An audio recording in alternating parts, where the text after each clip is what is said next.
Hi everybody, I'm Bill Sanders and this is Watch Art Sci, the art and science of watch collection. Today what I want to take a look at are watches that are there. This is a group of watches that are relatively new. I would put in the middle level of the high horology watches. They're all of them are under 20,000 Swiss francs, and they all have something about them, I think, that makes them two things. One, a great for collectors, but also a really good watch to, wear every day. So let's take a look at them.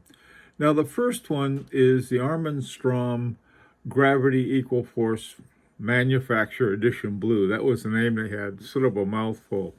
This particular one's in stainless steel, 41 millimeters, and they have the caliber ASB 19.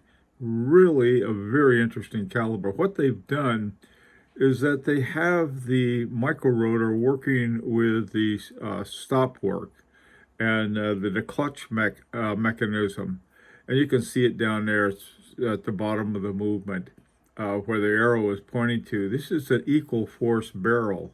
And what they do is that they have the way the barrel unwinds and connected up to the micro rotor, they're able to keep the pressure or the force from the mainspring at a fairly undifferentiated level. The sort of the imagery that you have of how mainsprings work, when you wind them up, they're very have lots of power, and near the end of their charge, they're very weak, and so you have an S curve with the watch slowing down or being too fast.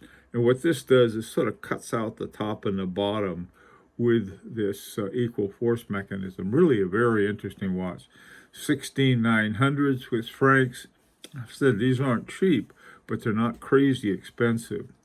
Now this next one is one that is pretty new, well, brand new almost. It's a Chopard Passage de Drake. Okay, the Passage de Drake, I found out, is around the Cape Horn, where the Atlantic and the Pacific come together at the tip of South America, and it's just like really terrible sea, just storms and so forth, and sort of the Passage de Drake is where tough guys going down there. Now, this particular caliber, and this is important for Chopard, the SXH 5.01, it's the first one to be conceived totally in-house by Chopard from a blank page. Now, what they mean, in other words, this isn't some movement that is based on some other movement, and they sort of built in their differences, but rather they started with a carte blanche and made it. I think the watch itself is very attractive for sort of what I'll call a business sports watch, something that you could wear to work, and yet it's fairly sporty, but not a great deal. The Swiss lever escapement, the variable inertia balance. Now, if you look at the balance, they have the variable inertia is the same thing as a free sprung movement for her power winding system. Now, they use recycled platinum on a micro rotor, which is really interesting because I don't know, they pull them out of catalytic converters or something. I don't know where they get the recycled platinum, but I guess that's right. Before then, they said their first micro rotor was recycled gold. I don't know whether you get it out of people's teeth or something. Anyway, so it's got 60 hours on a single barrel. I really like the looks of this, and I'm glad to see that Chopard is coming out with one of the real original movement. Now, this next one is, boy, do I like that. Ever since they first had the H. Moser et Company Heritage series, I've liked them, and they have a number of different ones, but this one is especially interesting because it's dual time. I like the burgundy color. And they have, I think, which is a relatively new automatic caliber called the HMC 809. It's 3 hertz. Up until now, they seem to, all of their automatics, they've been using the HMC 200. But this one looks very, very interesting. Love the looks of the watch. And like I said, now it's 19,900 Swiss francs. It will a little over 20,000 American dollars, but boy, what a watch. It's got the movement is a new one from Precision Engineering. Precision Engineering is H. Moser's. They're the guys that make all of the movements and things for H. Moser, including the Strawman hairspring in there. That's very important. One other thing, too, that I like about this is sort of taking an old-fashioned pilot watch style and giving it what modern pilots really need, and that's a second time zone, which is used for the GMT, or what pilots call Zulu time, which is in any kind of communication with the tower, you have to, everything is in Zulu time. So if you leave from an airport in Paris, you'll be on the same clock as an airport in Moscow or Washington, D.C. or Tokyo. They're all the same. So this is a neat watch, I think. Cool looking watch, and I think it has a very practical application to it. Okay, this next watch is one I just love. It's sort of my kind of watch. It's a very clean Longa Saxonia, pink gold with a dial in gray.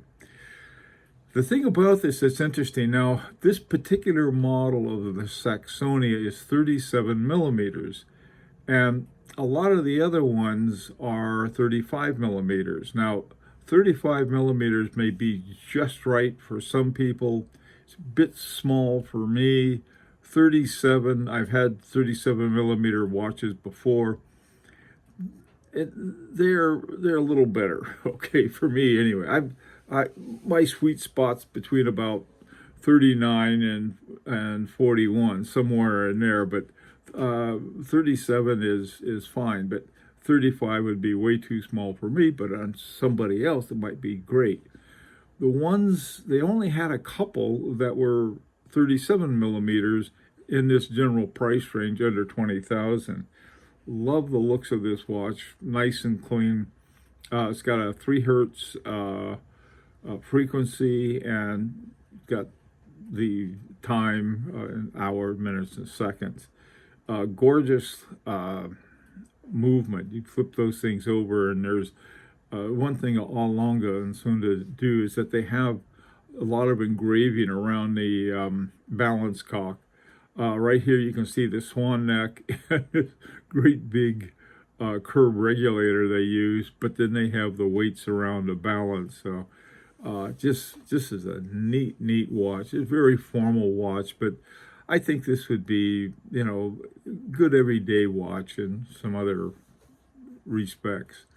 Now this final one is the only one in this whole group that has the Geneva seal on it. Vacheron Constantin 56 day date. Now this one is 18,200.